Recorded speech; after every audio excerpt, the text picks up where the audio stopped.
নাটোর শহর থেকে পূর্ব দিকে প্রায় ১২ কিলোমিটার দূরে লক্ষ্মীপুর খোলাবাড়িয়া ইউনিয়নের খোলাবাড়িয়া গ্রামের লোকজন ভেষজ গাছের বাগান করে সফলতা পেয়েছেন।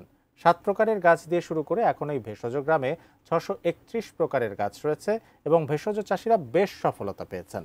নাটোর প্রতিনিধি বোরহানউদ্দিন বরের তথ্য চিত্রে মোহাম্মদ সোহাগ বিশ্বাসের ডেস্ক রিপোর্ট।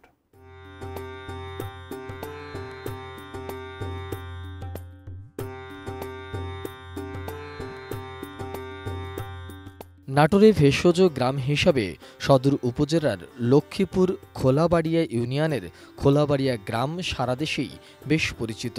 প্রথমে আফাজ নামের এক কৃষক এই ভেষজ চাষ শুরু করেন।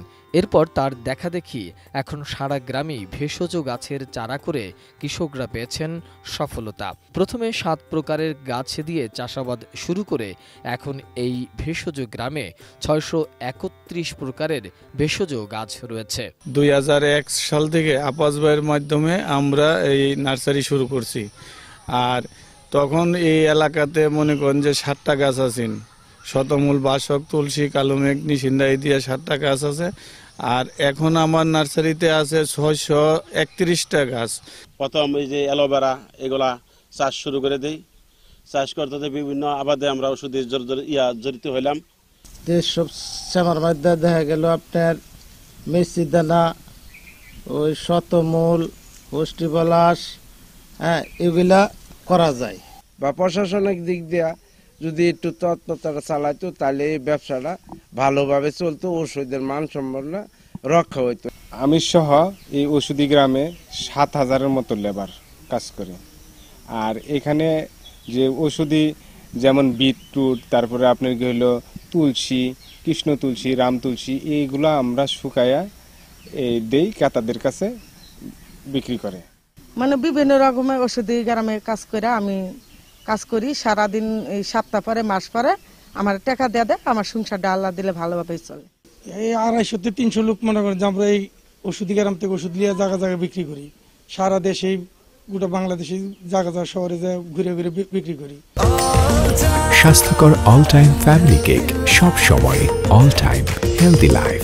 সম্পূর্ণ প্রাকৃতিক বা ভেষজ গাছগাছড়ার ওষুধ পাওয়া যায়, যেটা সম্পূর্ণ নির্ভেজাল, এবং এই ওষুধের মাধ্যমে আমরা চিকিৎসাজনিত যে কাজ করি সেইখানে রোগীর কাছ থেকে ভালো ফলাফল পাওয়া যায়। আমি পাবনা থেকে আসছি, এখানে নাটোর ওষুধের গ্রামের নাম শুনেছি, তাই দেখতে আসলাম। কিছু ওষুধ সংগ্রহ করে আমি কিছু ওষুধ নিয়ে যাব। পর্যটন মধ্যে এটিও একটি অন্যতম। এখানে বাংলাদেশ থেকে বিভিন্ন জেলা থেকে, বিভিন্ন বিশ্ববিদ্যালয় থেকে উদ্ভিদের উপরে রিসার্চ করার জন্য এখানে সবাই আসছে।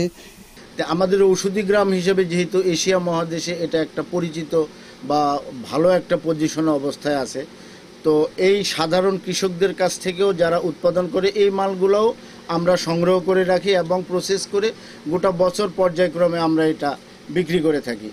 তো সরকারের তরফ থেকে যদি কোনো প্রণোদনা বা সহায়তা আমাদের এই সাধারণ কৃষকদের মধ্যে দিতে পারতো বা দিত, তাহলে আর আমরা পরমুখাপেক্ষী বা বাইরে আমাদেরকে যাইতে হতো না। আমাদের দেশের মাটিতেই এগুলো ভালো উৎপাদন হইতো এবং আমরা লাভবান হইতাম, এবং আমরাও গোটা বাংলাদেশের মানুষকে সঠিক জিনিসটা সঠিক সময়ে পৌঁছায় দিতে পারতাম।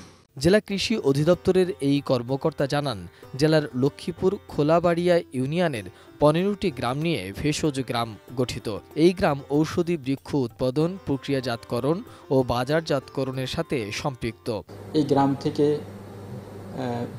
এক মাসে আমরা জেনেছি যে প্রায় ১.৫ থেকে ২ কোটি টাকার ঔষধি বৃক্ষ বা ভেষজ যে বৃক্ষ সেটি দেশের বিভিন্ন প্রান্তে চলে যায়, এবং ট্রাকে করে আমরা শুনেছি প্রতিদিন প্রায় ২৫ টন করে এই অ্যালোভেরা, তারপরে আপনার অশ্বগন্ধা, এই যে গাছগুলো, শিমুলমূল, মিস্ত্রি দানা, এই যে ঔষধি গাছগুলো, এগুলো কিন্তু ব্যাপকভাবে ওই এলাকায় উৎপাদন হয় এবং এগুলো দেশের বিভিন্ন প্রান্তে চলে যায়। এগুলো বিভিন্ন কসমেটিক শিল্প থেকে শুরু করে বিভিন্ন ধরনের ভেষজ ঔষধ তৈরিতে ব্যাপকভাবে ব্যবহৃত হয়। নাটোর সদর উপজেলার নির্বাহী কর্মকর্তা জানিয়েছেন প্রায় 650 প্রজাতির গাছ রয়েছে, যার সবগুলোই ঔষধি গুণে সম্পন্ন। যে গ্রামে গেলে রাস্তার দুই ধারে অ্যালোভেরা, মিষ্টিদানা, শিমুল সহ বিভিন্ন গাছ দেখতে পাওয়া যায়। এখানে প্রায় 650 প্রজাতির ঔষধি গাছ রয়েছে এবং এই সমস্ত গাছগুলো বিভিন্ন ঔষধি গুণ সম্পন্ন। আপনারা যদি কখনো সুযোগ হয়, সেই গ্রামে যদি আপনাদের যাওয়ার সুযোগ হয়, তাহলে আপনারা রাস্তার দুপাশে অ্যালোভেরা, নিশি, এছাড়া শিমুল, এরকম অনেকগুলো গাছ আপনারা দেখতে পাবেন। তো সম্প্রতি হচ্ছে আমাদের এই কৃষি অধিদপ্তর এবং উপজেলা প্রশাসন থেকে অনেকগুলো উদ্যোগ নেওয়া হয়েছে। সম্প্রতি আমরা এডিপি 2024-25 অর্থ বছরের আওতায় ঔষধি গ্রামে যেই একজন ব্যক্তি আছেন জয়নাল আবেদিন, তিনি দীর্ঘ সময় ধরে এই সমস্ত গাছ নিয়ে কাজ করছেন এবং সেই গাছের ঔষধি গুণগুলো বের করার চেষ্টা করছেন। Desk report, ATN news.